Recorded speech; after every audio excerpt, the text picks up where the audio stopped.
In a career that has spanned decades, our special guest today has made a deep and lasting impact on our community. She has made education and the well-being of our children in this community her #1 priority for over 50 years.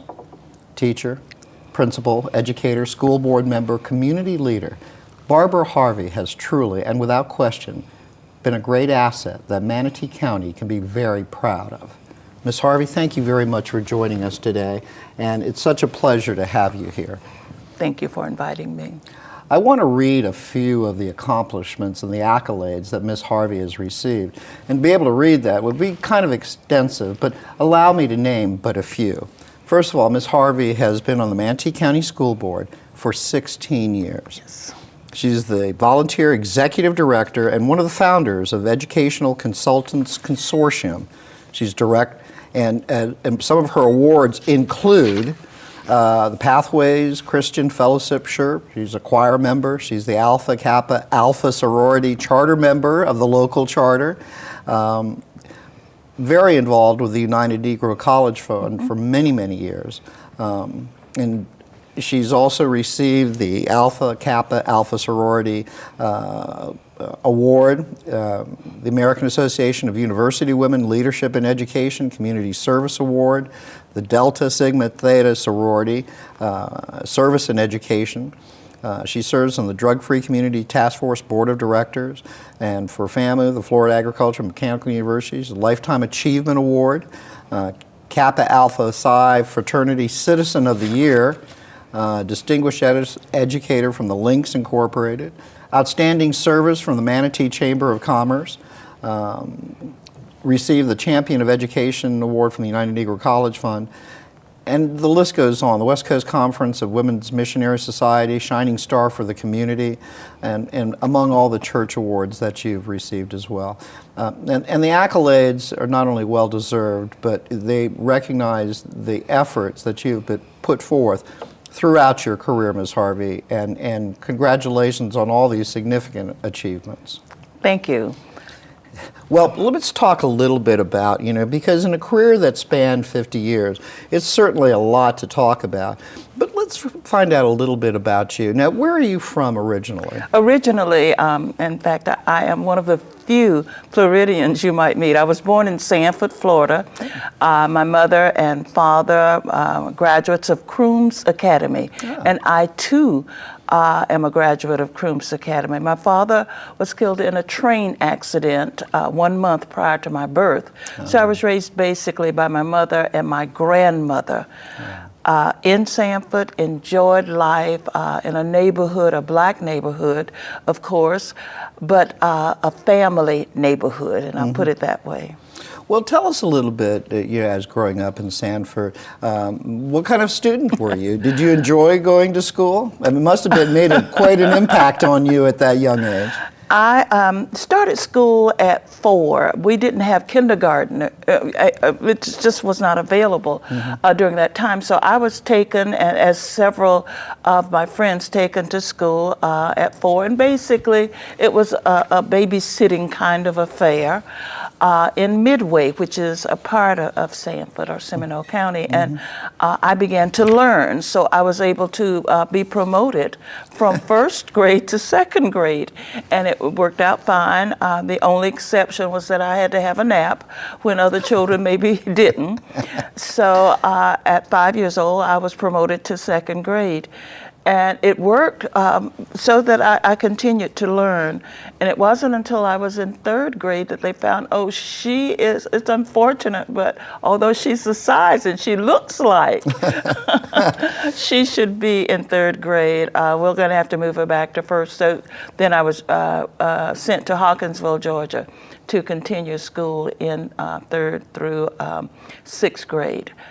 It worked out quite well. I lived with my aunt there, and it was a good situation. Well, tell us, were these schools segregated at the time Oh, when definitely. you were growing up? Tell us about those situations. Definitely. There were, in fact, at that time, there wasn't even a thought of integrating our schools. I had to go to Crooms Academy. And in some cases, we had to walk past white schools, of course, and go to ours. Buses were for like 4 or 5 miles away, so I did a walking affair, which was fun. I enjoyed it, but there was no possibility of going to a white school during that time. It wasn't even on the horizon at that point. Not at all. My mother was a graduate, as I noted, from Crooms, and yet she worked in the fields for a while, and then she was a taxi driver during the day.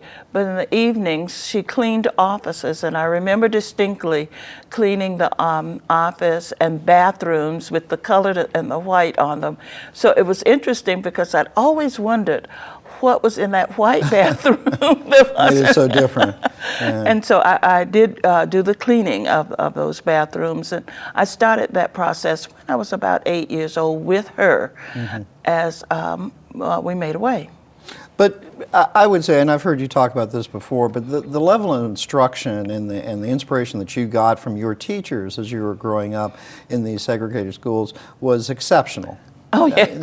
They were very talented and dedicated teachers. I said Crooms Academy, and Professor Crooms was the principal when I was there, as well as when my mother attended.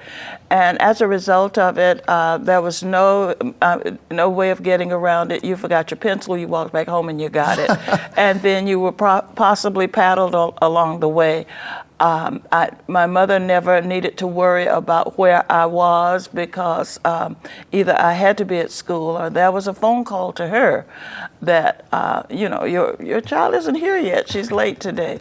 So there was no real concern about where we were because definitely you were in school.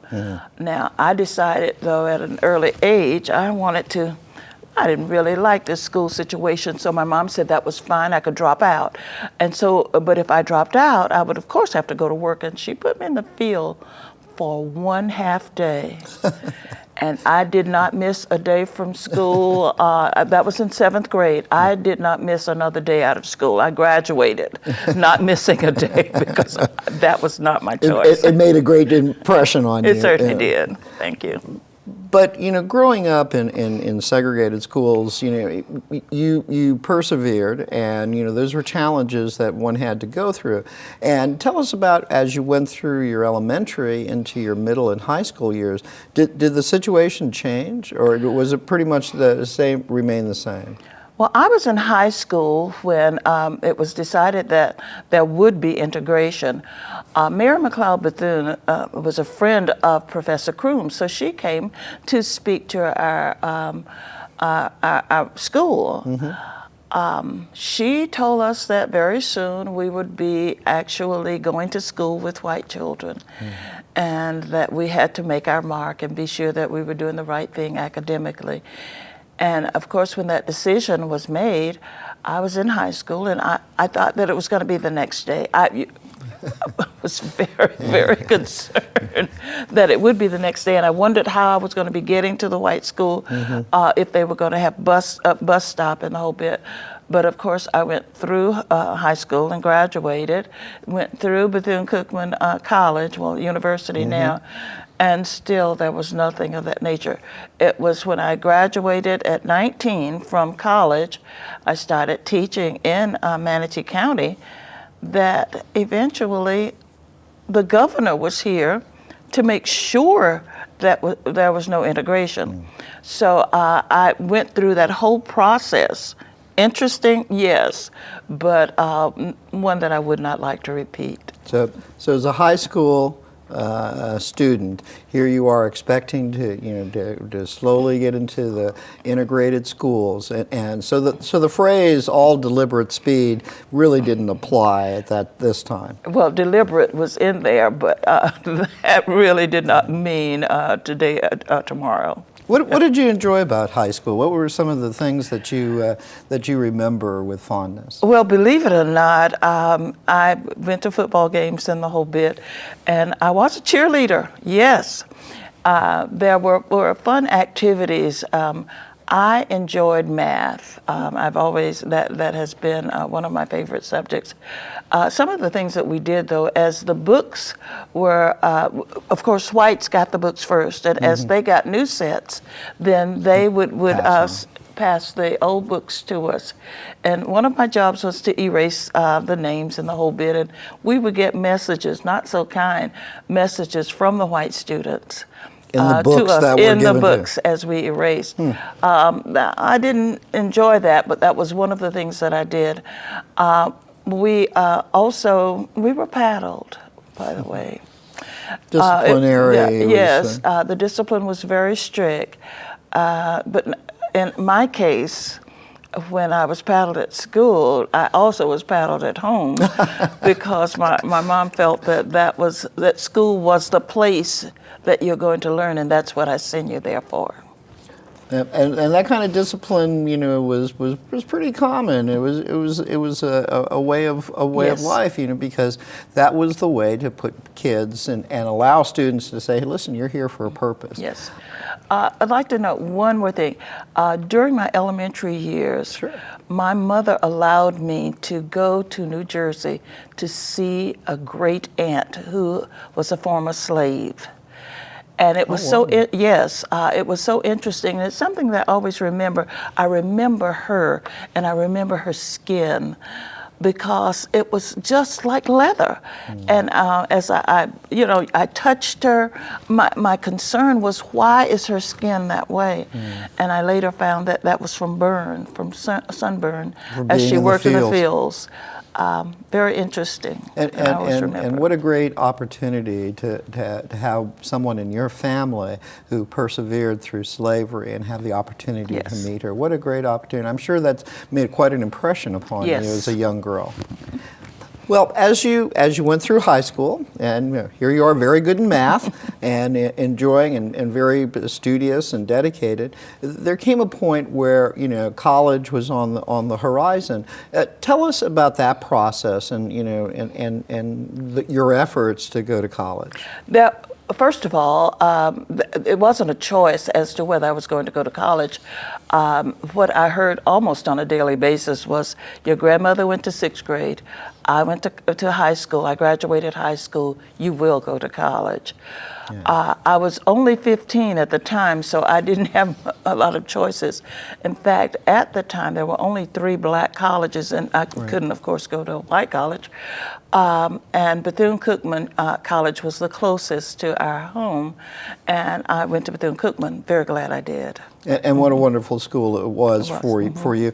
But the thing is, and I must say, is that having your mother insist that she wanted something better for you. She wanted she worked hard and did all this thing, and she wanted something better for you to inspire you to go on to higher education.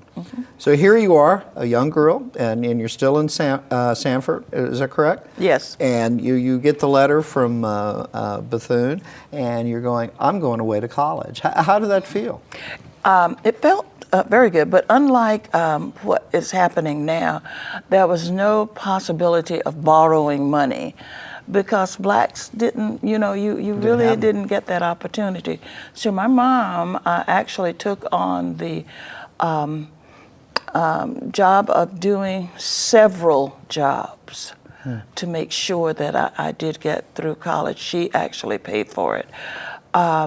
It was also interesting that we had some scholarships, some of the blacks. In fact, I had 2 or 3 scholarships. But because my father was killed in a train accident, and the company was responsible for it, I did write to them to request a scholarship, but they said, no way. Really? We don't do that for children like you. and Really? which was quite interesting. But that didn't stop you. That didn't deter you. No. And and I have to say again, credit to your mother for recognizing not only the importance of your going on, but her efforts. It had to make her very proud to know that you were going on to university or on to college. Well, I just didn't have a choice in that matter. There were some things that I had a choice in, like what I was going to wear, but when it came to Sunday school on Sunday. Every Sunday, I mean, without exception.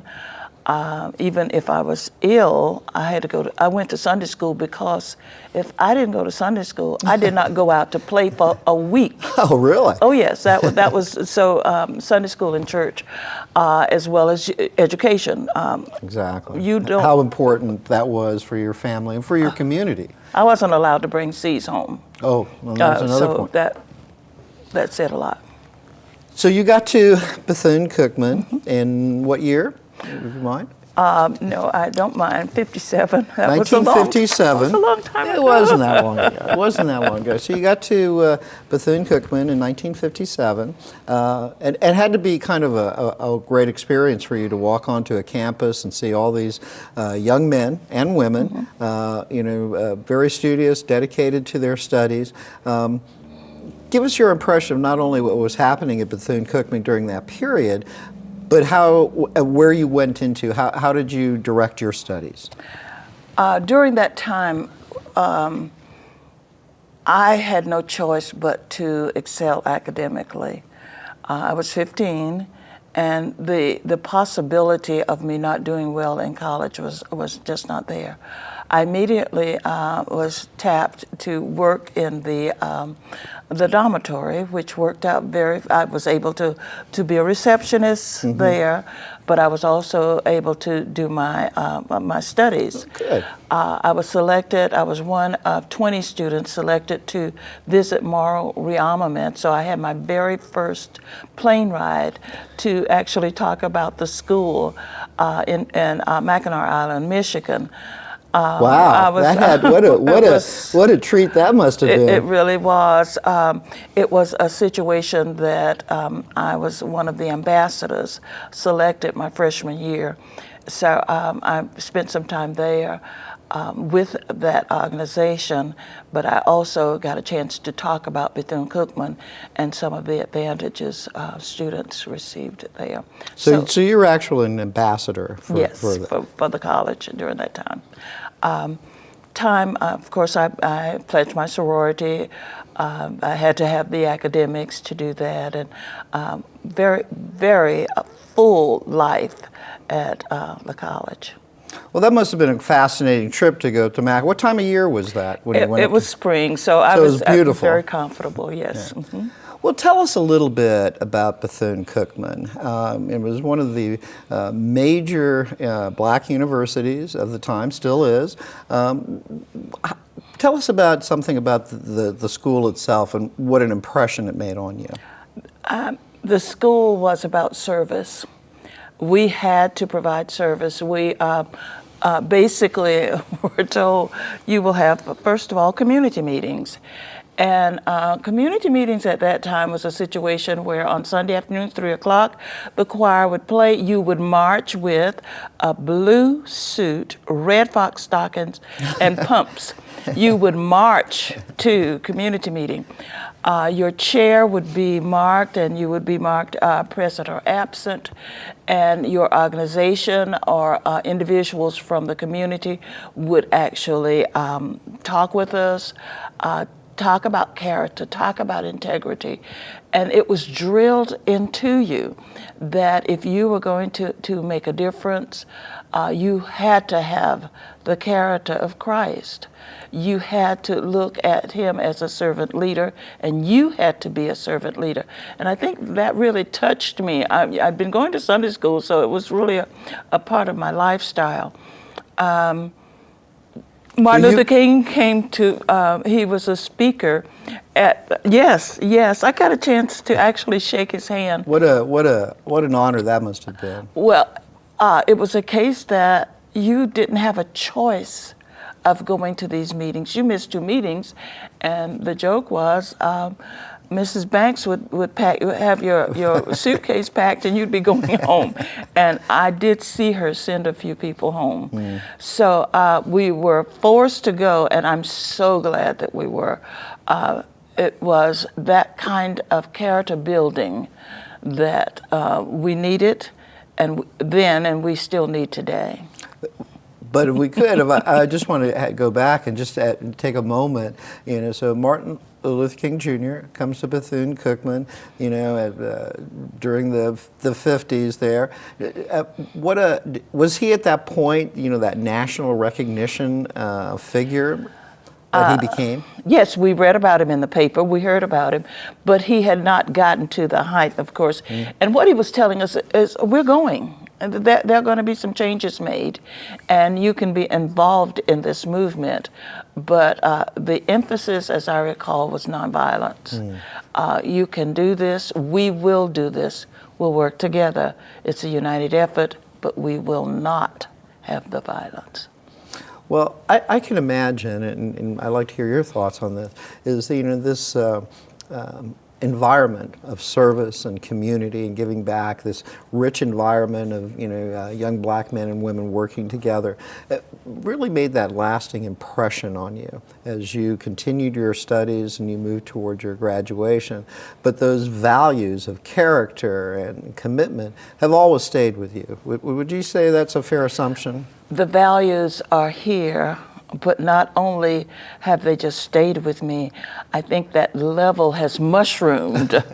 And the friends at Cleveland Pearson, I graduated from college together, and he was a teacher here, and he's retired. Several other individuals who are in this community. And if you just pick them out, you'll find that every one of them will have instilled in them those values. And it wasn't a case of getting it incidentally. It was drilled in. And basically, if you graduated from Bethune, you had those. Now, in addition to that, my involvement with the church and making sure that the church was not something I did on Sunday morning, but it was within me. And knowing that Mary McLeod Bethune made such a difference. And by the way, her grave site is right on the campus, as well as her home. And seeing that every time you go to class, just sort of reminded you that you too will have to make a difference if this world is going to change. And for you, and I'm sure that your family was so proud of you and all the things that you were accomplishing within school.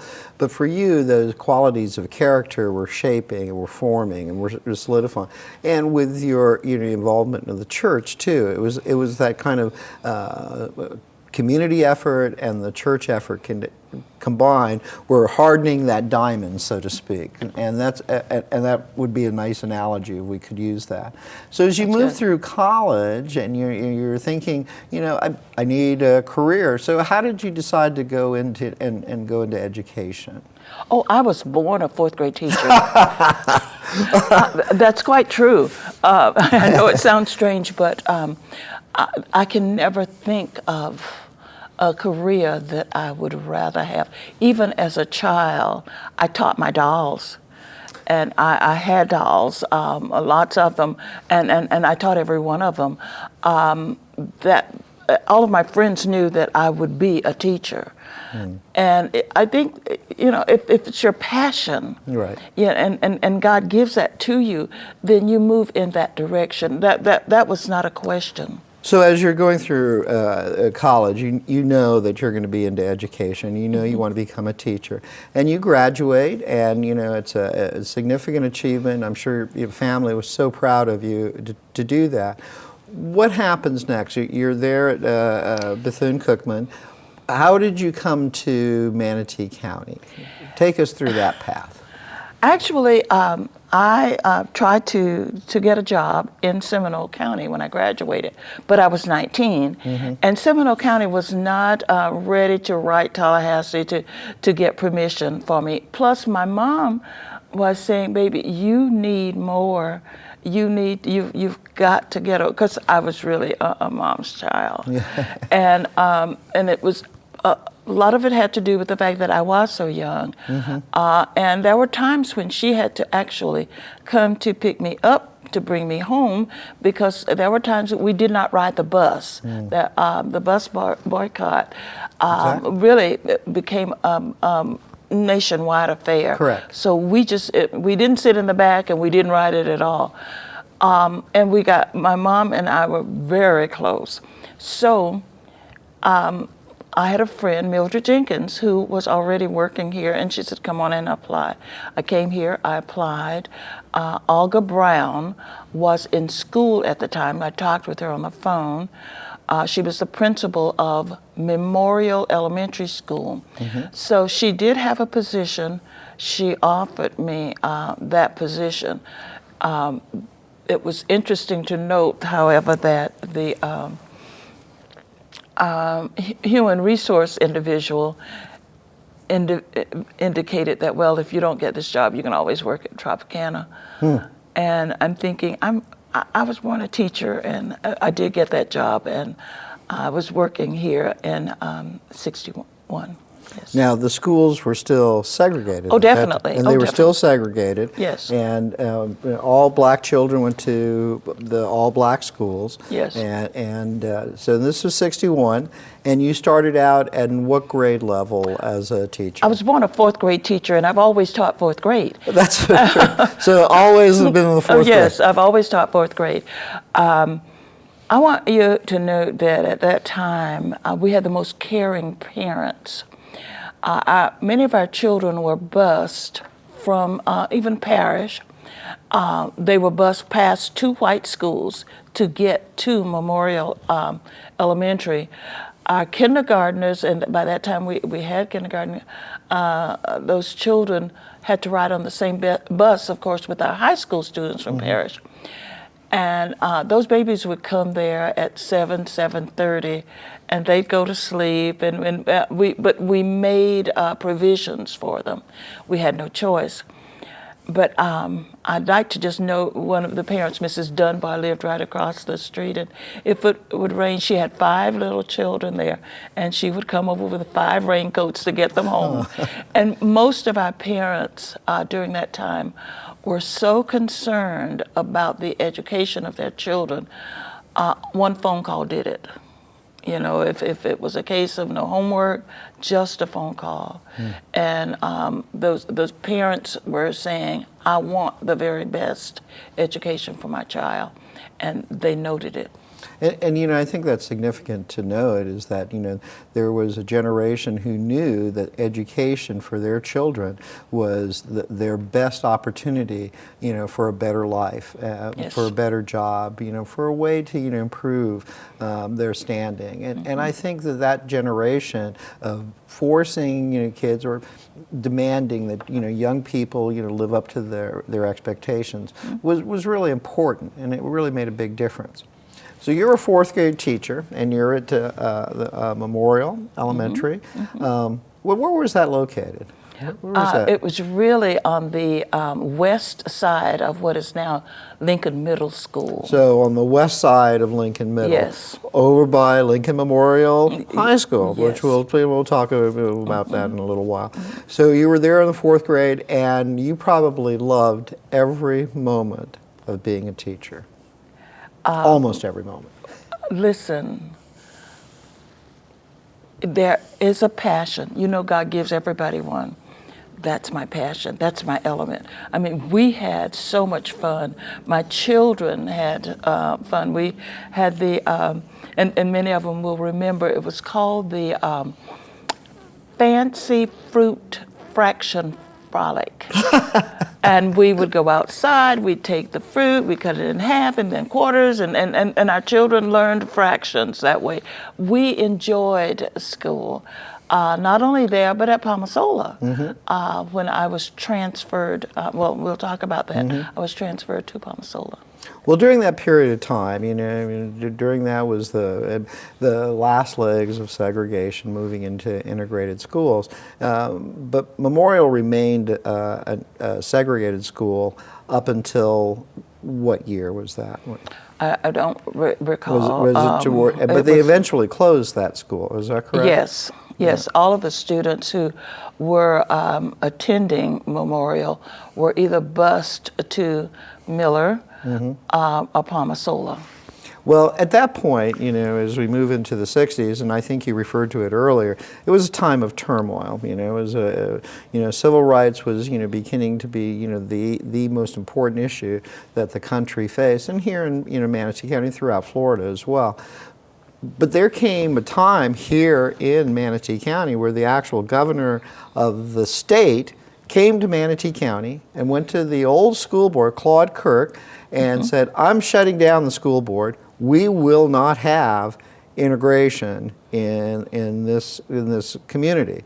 And do you remember that? Do you remember when that happened? How well I remember. Tell us your reaction to this. It was a case of our children being assigned to a school. Well, first of all, teachers were assigned the year ahead. It wasn't a case of you saying, well, I want to go to a selected school. You were assigned to schools as to maybe you can make it there. Gloria Mitchell, who retired as principal of Tillman Elementary, and we were actually sent to Palmasola. And basically it was said, yeah, you might be able to make it there, but not many people will make it at Palmasola, not many blacks, because that community is not going to accept you. But you can go there. We walked in the first day, and the principal says, well, you're here, and I know you don't want to be here, and I don't want you here, but you have been assigned to be here. It's very interesting, too, to note that the following year, we were the two most requested teachers from parents, so it worked out quite well. You might also note that my real concern was snakes that my children would bring to school because they were accustomed to it, and I'm a no snake person. So we had some problems there, but those were about the only ones. And when we want to talk about Palmasola, and then kind of segue into your other career highlights. But I must ask you at this point. Here you are, 19, 20 years old, you're teaching the love of your life to do it. You're moving into an environment of where, people during the civil rights period, there was just a lot of distrust and violence. Were you ever afraid of coming to school, of being a teacher? Were you concerned about your safety or your well-being? I'd say the first 3 or 4 days, and by this time now I was in my 20s because I'd been teaching at Memorial the first 2 or 3 days, but I'd just like to note that the community, the Palmasola community, accepted me with open arms, and Gloria. We were very well received, to the point that our Christmas gifts and all were phenomenal. Well, and that's a credit to Manatee County and the community. They, in fact, some of them are still my friends, and I'll get phone calls from them quite often. But I would suggest that it wasn't always an easy task and easy steps to take. Every community throughout the United States, as integration became to unfold, there are people who who have deep hatred and are very confused about things, and that kind of behavior kind of bubbles over sometime. And in Manatee County was no exception to that. But for the most part, Manatee County kind of embraced integration fully. There were bumps along the road, but it embraced it. Would you say that would be a fair assumption? Very much so. Many of the children, the white children, of course, they were able to go to many of the private schools that did spring up during that time. Some of them have later returned. We had some other challenges. I ended up with, after I'm married during that time, and I ended up having a baby in the process who needed childcare, and I was working at Palmasola, so I went to one of the preschools in the area, and it was so interesting because the first question was, are you one of the McCraes? Because I wanted to enroll my child. I said, no, and I don't think I've ever told John Cena this. I'll have to tell her. And I said, no, I'm Harvey, I'm Barbara Harvey. I said, well, we aren't really ready for your child yet. So we did, but I did find childcare for her. And it was just interesting to note that, yes, we did embrace, many of the residents of Manatee County did embrace the integration, but it was a case of us working together. Now, I'm sure you are aware of the fact that during that time, there were blacks and whites joining forces. Many task forces were our actual pastors got together. Right. There were our leaders got together, and they really tried to smooth this out until Claude Kirk came. And when that changed, and I think the interesting thing was Claude Kirk, and when the court system said, we are going to personally fine you, not the state. We're going to personally fine you until you get off of the schoolhouse staff. And I think that only took a day, and then he left. So it was more of a stunt than anything else. But Ms. Harvey, I must say that during your tenure as a teacher, and I would say to this day that you have students who come back to you and say, Ms. Harvey, you were my fourth grade teacher, and you made a lasting impression upon me. And I would think that that's young men and women throughout this community who have taken away some of your teaching and the value that you had with them as their fourth grade teacher. So, and I think they're throughout Manatee County. I hope that what they saw in me was Christ, because the prevailing force in what I do is that servant leadership style. And I'm sure that when Jean Witt, who was the superintendent at that time, as well as Mary Fitzgerald, when they walked in my room and tapped me and said, you will be an administrator. And I'm thinking, that is not, I was really born a fourth grade teacher. That is not a case that I want to do that. And it was at that time that I started that administration process. Well, and that's a significant thing. Mr. Witt, a former superintendent, well respected in this in this community, very well respected. And he comes to you personally, and he says, Ms. Harvey, we need you to do more. We need you to do this. And they asked you to step up into an administrative thing as a principal, and then eventually becoming a principal. And that had to be a great honor and privilege to be asked and to be kind of highlighted to move up into positions of responsibility. It really was. Basically, it was a case that, although this was not on my agenda, because you kind of plan your life out. Sure. And that I was going to die a fourth grade teacher. But you don't say no to the superintendent. Sure. And he and you didn't know Mary Fitzgerald, but you don't say no to her either. And so I started that process. After the rest of that school year, it was a case that I was placed in a position that was supposed to go from different schools and learn how to be an assistant principal and then a principal. And I was in that position for about half a day. And I was immediately moved to work under Larry Simmons at Palmetto Elementary. Mm-hmm. So it was a case that I really didn't do very much with the position that they hired me for. The only sad thing was I made less money.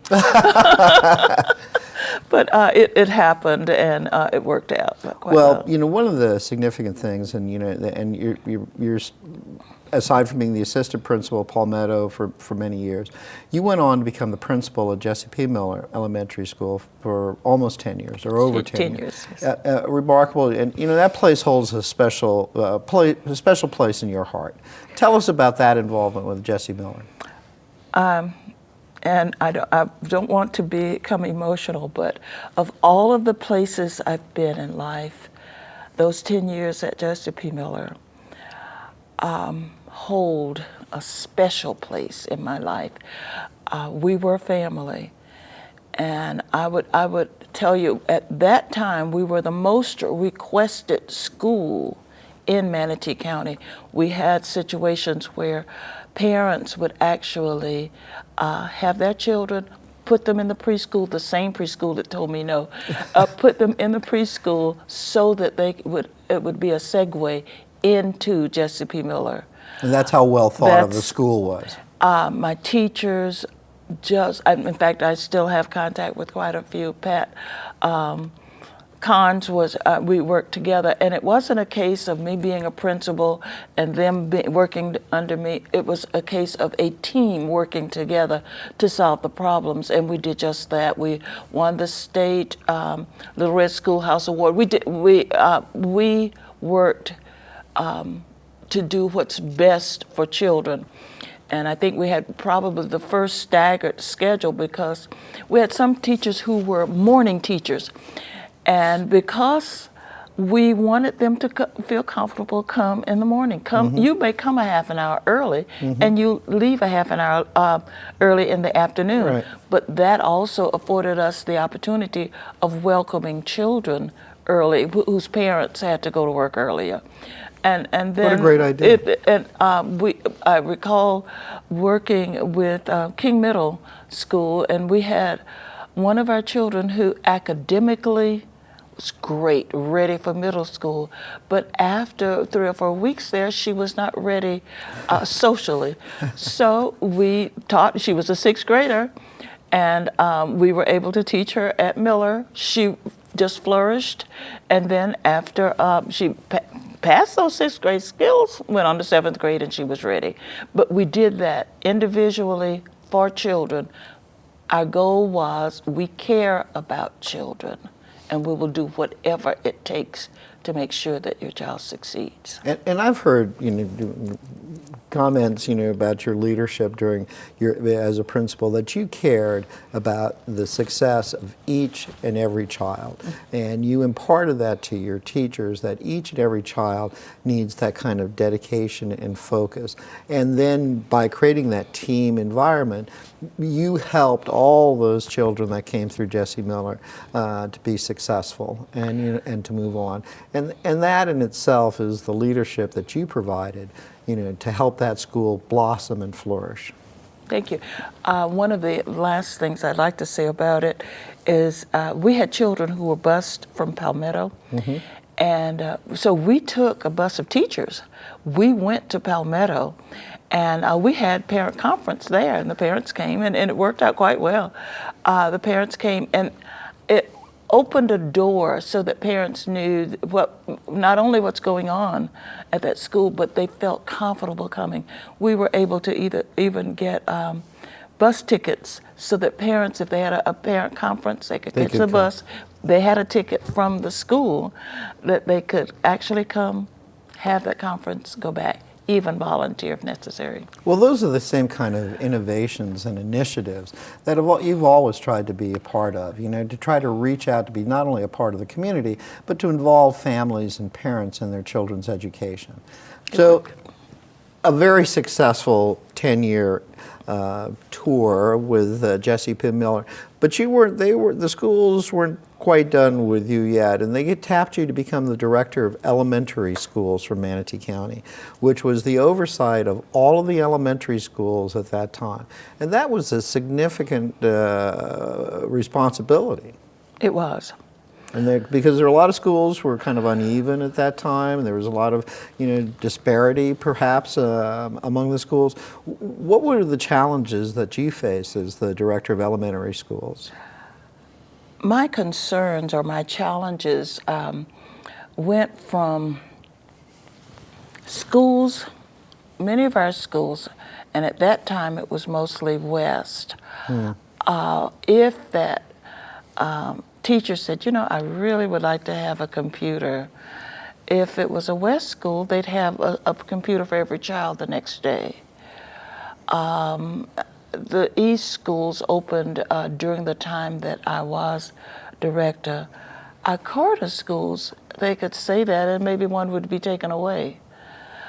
So it meant that some of our schools really had all of not only the equipment, but a teacher would, applying for a job in Manatee County, the preference was to go to that West school. It's a little easier to work with those children. So it was my job, I'll say, to infuse some of those activities into our charter schools. And I did get a chance to do that to a great extent.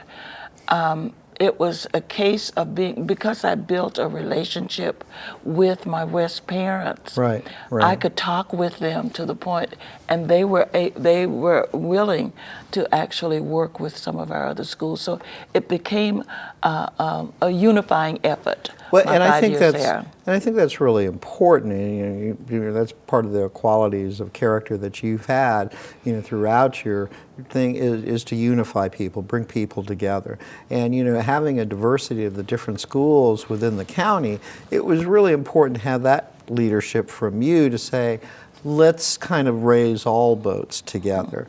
And I think that's a credit to your leadership and your vision of how to improve the elementary schools. But it kind of brings us to a period of time which kind of changed in the late 90s. At some point, and somebody must have said something to you, and you said, Miss Harvey, we want you to run for the Manatee County School Board. And this was probably in the late 90s, 98, 99, was that about correct? Yes, 98. So, 98. 98, so they said, Miss Harvey, we'd like for you to run for the Manatee County School Board.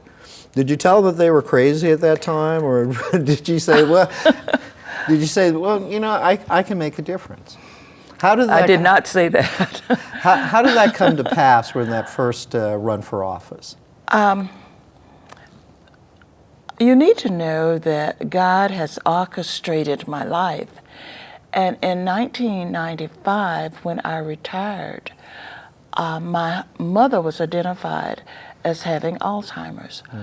So God orchestrated, I retired in June, and He allowed her to come and spend her last 10 years with me in Manatee County. And it was perfect because I was not working. I could take care of her. We could travel. We could do fun things.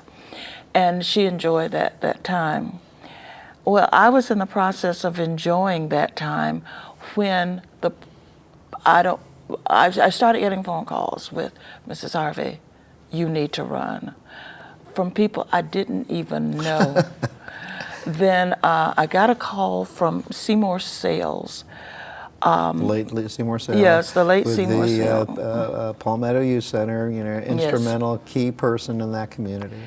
And it was basically, it wasn't a case of will you run, it says you're going to run for the school board. You don't know a thing about politics. You just vote. I know that. And I'll be your campaign manager because you have no idea as to how to run. And it was very interesting because when you hear this, you're going to flip. An audible voice in my room noted, you will run for this position. And the rest is basically history. I started getting the phone calls, and I'm thinking, I'm not even a politician. I'm enjoying life. This is not where I'm supposed to be. But when I tell you that God orchestrated, and He puts you where you can serve Him, and that's what I did. And of course, for four times. And during your first run for office, you made a difference in the community. You worked very hard. You're very dedicated, to trying to find the right solutions to a whole slew of issues that were facing the district. And I would like to say that each subsequent run for office gets a little easier, but they don't always, do they? Politics is a tough business. It really is, especially for a non-politician. It never got easy for me, and I never thought that, this is a shoo-in, but just the opposite. As to whether I would run or not, I prayed about it. I talked with pastors, and it became a situation that it was time. I knew I had to run that first time, and then the other times. I kind of enjoyed it. You became very, very good at it, and I want to talk a little bit about through that career, a 16-year career with the school board is a significant achievement by any standard. But along the way, for all of those achievements and the recognitions that the district had, there are challenges. You've gone through a few superintendents. You've gone through some major changes, some major expansions with schools. And I'd like to take and get your impression on some of those significant things that you've experienced during that tenure. I would say one of the biggest things is like the new schools would be the sales tax that you campaigned for very, very ardently. So tell us a little bit what you think are some of the significant things that have happened for the achievements of the district under your stewardship. There are just multiple situations that I look at and that I feel would be considered challenges, yes, but I didn't accept them as a challenge. I look at situations and I say, what's best for my children? Mm-hmm. And then I move in that direction. And it's not an easy thing because sometimes even my friends will call, Barbara, I don't like you doing this. And I said, just remain my friend. As I look at some of them, one was we only had like 2 minority administrators there for a while, Altamise McPherson and Gloria Mitchell. My concern, and the reason that I was concerned with getting more minorities was that my children need to see someone who is in authority. And they also need to see someone who is making a difference because I want my children to make a difference. And unless they see someone in leadership, they think, I can't do this, and they give up. I don't see anybody like me doing things like that. And I think a lot of young people reflect that. They say, well, that nobody looks like me doing something. Yeah. And I think that was a key part of your leadership is to encourage, not only encourage, but insist that the administration thing reflect the community that they represent. One of our superintendents, when we got a chance to sit down and talk with him, he said, what do you want me to do? I said, I want more minorities here. And he did move forward in that direction. So that was one of the big activities. Class size amendment, I know that several people thought that was the worst thing in the world. But as a former teacher, and as the students evolved, and I'm saying evolved because when I was in school, and you too, you were told to come in, sit down, shut up. You went in, you sat down, you shut up. But our students are different now. Mm-hmm. And there are hands-on kinds of activities. We have to do more because you're competing with television when you're teaching. And there are cases when you're going to have to stand on your head and do some things. Well, I know that the smaller that size, the more hands-on kinds of activities you can be involved in. So as we accomplished that, I felt that it was the right thing to do. Right. And I know that there were others who had some concerns with that. Now, there was a time when we had this explosion, just as we're having now, as a matter of fact, of students. So we had to do some building. And for us to work with that process and to build our schools, but also to refurbish our schools. The existing schools, yes, correct. It worked out perfectly. Fortunately, God had allowed me to be involved in Miller in the rebuilding, so I was able to identify the kinds of roofs and the whole bit that we needed, and I worked on on those committees quite often. So that was the boom there, we'll call it. In addition to that, being able to make sure that our children, East, West, and Corridor, were all at least having teachers who were at the top of their academic concerns. And I It's would important. suggest to you too that not only equal teachers, but equal opportunity. Yes. The same type of facility, the same type of equipment, the same type of access that perhaps other schools have. I think one of the things that you're most on is that all children should have those equal opportunities, and I think that's a key thing. It worked. So the schools continue to build. There's, during the sales tax thing, we were allowed a lot of funds for new schools and renovation of schools, which was really needed at the time. It was really an important asset, this community to embrace the sales tax, so that the schools could be refurbished and new schools could be built. And I would, suggest one of the other key things under your tenure that really happened was, the community had a bigger buy-in with schools. Business, embrace school opportunities. There's a lot of opportunities that, the business community, the government community wanted to get involved with schools. They wanted to work with schools to kind of, not only to help, but assist and kind of broaden that impact that they could have. Yes. And I've seen that happen quite extensively with the business community. And I think it's really important. It's very important that we have them. But I think during the last 16, 20 years, we've been able to make sure that they were a part of the conversation.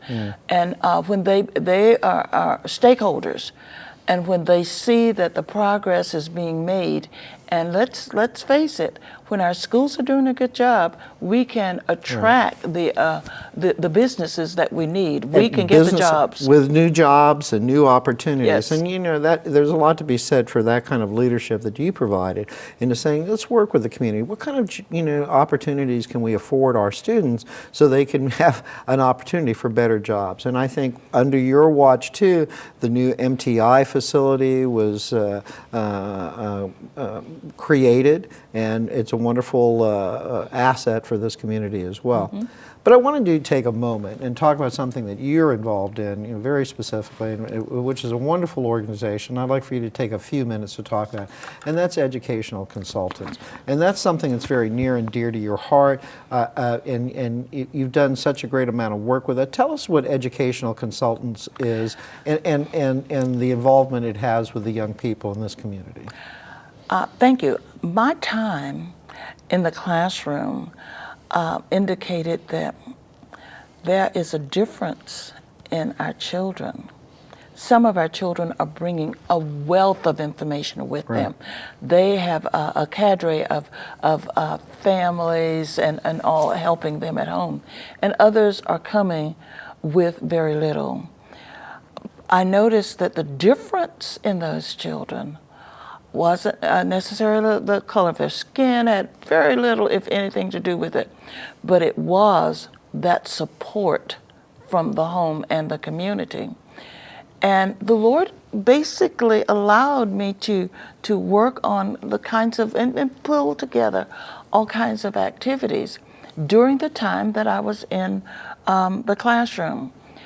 Upon my retirement, Mr. Sales, again, and Attorney Rogers, both of them have passed, came to my office and said, now what are you going to do?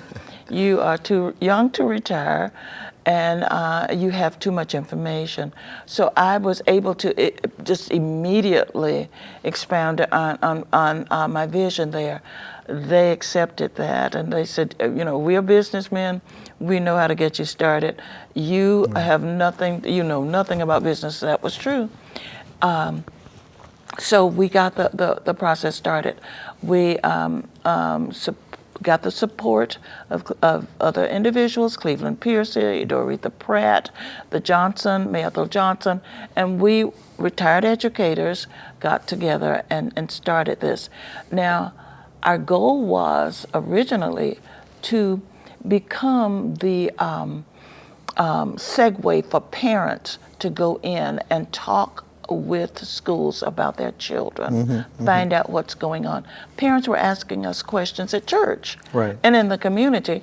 And at that time, in 1995, many minorities retired. So we were able to we accompanied parents into the office.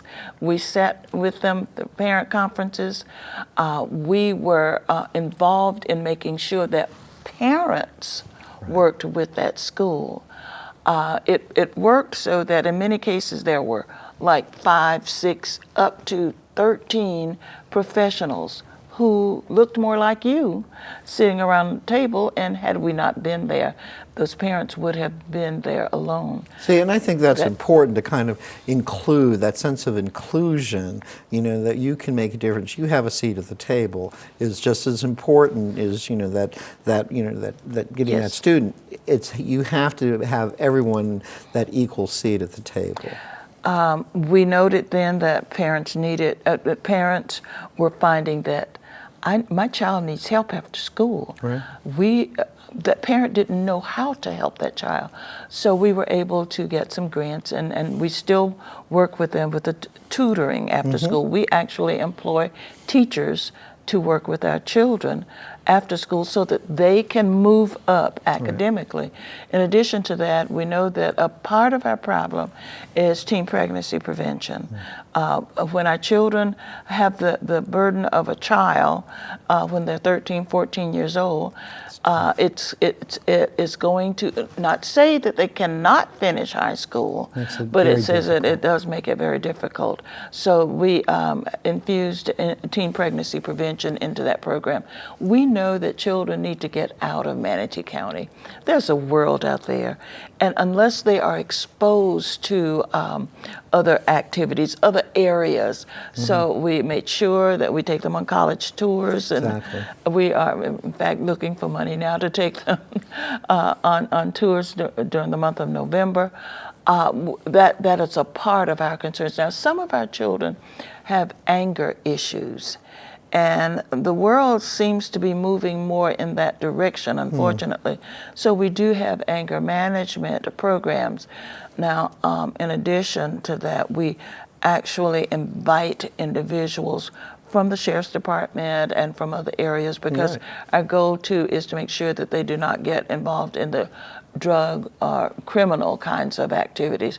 So we get the parents, we have the parents help us through that whole process.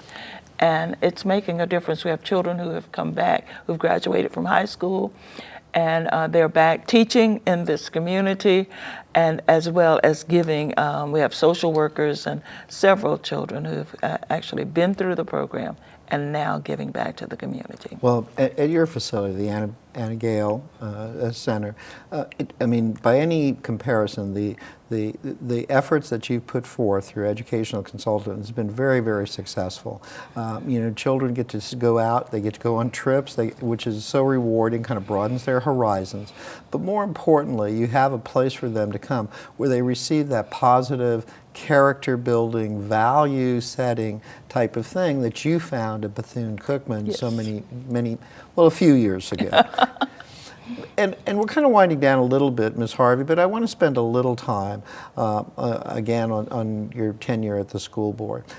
Very successful. Manatee County is very blessed to have a lot of really dedicated teachers and people that work very, very diligently to provide the best education and the best services possible.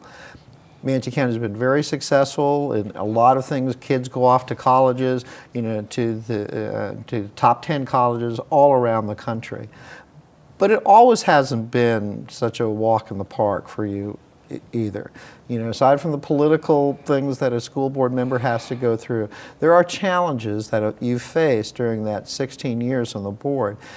But like all of those challenges that you faced, from that young girl in Sanford to Bethune-Cookman, you've made it a point to try to overcome them, to try to make them. And how important is that, to try to make that effort continuously, to try to do, as you've often said today, to do the right thing? That effort is so important that if we are going to progress in Manatee County, we must join or unite our efforts. Every stakeholder is going to have to say, you know, I have something here I can give. And we all are going to have to make sure that we are giving our all. Now, many of us go to church on Sundays. And I know that you know I'm a believer of not leaving that church in that building, but making sure that that church is in you. And as you work together, there are so many minor feuds here. If we look at the big picture, children, we should be able to put all of those aside. If we do not put those aside, we're going to be moving in the opposite direction. Now, my premise here is that we're going to move in a direction. We cannot stand still. You say, well, you know, 2 or 3 years ago we were perfectly doing well academically and the whole bit. But either you will move forward or you will move back. Now, if you are not going to work together and not going to unite and say, I know I had a problem with you, we were on different political teams or whatever, but that's over now. Let's work together and make a difference with our children. Until our children can see us do that, they are not going to feel comfortable working together either. And I think that's an important aspect what you just mentioned, Ms. Harvey, if I may say so. You know, throughout the district, you have a lot of talented teachers and administrators. You have a lot of people and families that are involved, and you have a lot of students that look to the leadership and the efforts that are made at the very top. To try to do that. And, through your leadership, you've seen that solidarity. But, sometimes there's still work to be done. And I'd like to hear your thoughts on what you see as the challenges ahead. Well, of course, unifying. Until we can look at the whole picture, I listen to parents, they're saying, there's too much going on, my child can't do it.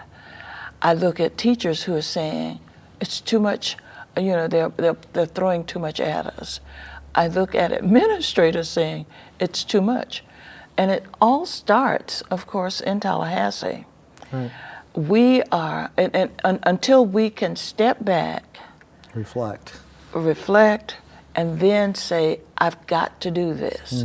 There have been some things in your life, I know in mine, that I didn't want to do.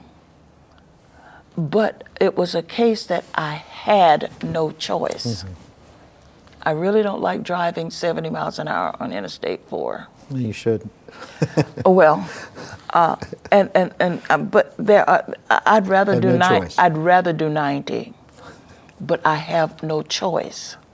There are situations now that this community is going to have to say, we don't have a choice in it. We've got to do it. There. As you know, Lee County said, I'm not going to do it. Right, and that's a huge issue, and that's something that Manatee County is going to have to make a decision on with, at some point in the future. And I would say to you, Ms. Harvey, is that during your tenure, not just those 16 years on the board, but during your tenure as a teacher and an administrator and as a leader, you've made hard choices. You've had to make hard choices, and some of it, you're not going to please everybody. What is the Abraham Lincoln? You can't please everybody all the time. You can't. But the choices that you've made as a leader, as a school board member, have been in the best interest of the children of Manatee County. And I think that continues, to be your kind of mantra as you move forward. We're kind of winding down, Ms. Harvey, and I want to give you an opportunity to kind of talk a little bit about what you think, those achievements and those significant obstacles that you've overcome. What does that say about you as an individual? And I want you also to take a few minutes, because I know how important it is for you as your family. And I want you to take an opportunity to talk about them and give them the recognition that they deserve as well. I'd like to start with my family. Of course, I have two biological daughters, Nadia Harvey and Natasha Hogan. And they have basically said, Ma, do whatever you need to do, and we'll help you. And they have been very instrumental. But in addition to them, my church family has always been there to support me. I was a member of Mount Raymond Full Gospel Baptist Church. I'm currently a member of Pathways. And not one time have I said, you know, I really need somebody to stand on the corner here with me to wave signs, that they've said no. But not only that, it's an encouragement for me to make sure that I'm doing the right thing. In fact, I can't do the wrong thing with them. That has been very important to me. It has made a difference. Not only that, I have been there so that they can, a sounding board. What direction should this child go in, and where can Right. I be of service? So that my family has been a biological family, my church family, and my sorority. It's like, what next, Barbara? And so it has meant that Alpha Kappa Alpha has said, you don't have to be on a committee this time, and that's a wonderful thing. You don't have to do all those planning and everything. But that has also made a real difference. But those are the kind of activities that have really pushed me and made sure that I have made an effort to do the right thing. I've not always done the right thing. I have made the effort to do.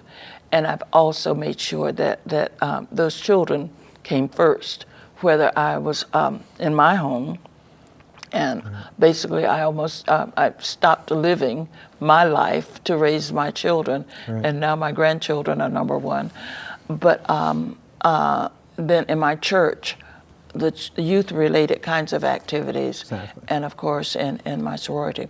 Now you also asked me, what can we do now to continue this process? I really feel very strongly that we have to take the, I'm going to say this word, political kinds of activities out of the school board. And I want you to know, the schools, I want you to know, and you're probably too young to recall, but there was a time when school board members actually ran as Democrat and Republican. And that was changed because visionaries saw that was not a good thing. Exactly. It is not a good thing for us to be even concerned about one area of our county, Correct. but all of our children, and we need to seek for all of them what we seek for our own. When I look at a child, or a parent talks with me about a child, or a school, I'm thinking, what would I want for those two children I named, Natasha and Nadia? What would I want for them? Those are my children. I want the very best for them. I want the very best for your child too. And until we can put aside everything else, the way they look, the way they smell, their background, all of that has to be put aside. And then we've got to look at that child as an individual and make decisions for that child. Now, I've made some decisions that, of course, the board has not gone along with, and that's fine too. That happens. That will not stop me from making decisions. Right. I will be making them even after this Tuesday, when I do my last meeting. I will be working very closely in the community. In fact, even more with children. And I would say to you, Ms. Harvey, and I would suggest to you that, your 50 years of service is just the beginning of what you continue to contribute to this. Whether that was that, lifelong dream of being that fourth grade teacher, or an administrator who had innovations and initiatives that started out, or the long and very successful 16 years as a school board member, the road doesn't stop there. Whatever challenges are coming up, you're going to rise to meet them. And I think that your contributions over the years have been certainly significant and will continue to be so. Final question for you. What would you like the citizens of Manatee County to know about the progress of Manatee County schools? Would you like them to know that it's in good hands and you're going to move forward and overcome those obstacles, or do we have challenges that we've yet to meet? First of all, we do have challenges. To say that we don't, because of the change in our children, our family structure, our communities, we have challenges. We can meet the challenges, however, nothing is impossible. And because we are here and we are working together to meet every challenge that is submitted by our community, we can rise to the top. There was a time that Manatee County was known as the world's greatest secret, I believe. And we had a secret because we were working together. We were united. We said it can be done, and we did it. We can continue to do that. It's going to take us all. No big I's and little U's, no black, white, or Hispanic. It's all of us around the table writing our stories together. And how eloquent you are, Ms. Harvey. I can't thank you enough for doing this, and I appreciate not only the time and effort that you've put into doing this program today, but for all the time that you've put in to helping the children of Manatee County. But I'd like to say a closing remark. I'd like to thank Manatee County. I've really had joy in the journey. The joy, most people say, well, you're smiling all the time. And yes, I smile because deep down, I'm a happy person. Well, I have the joy.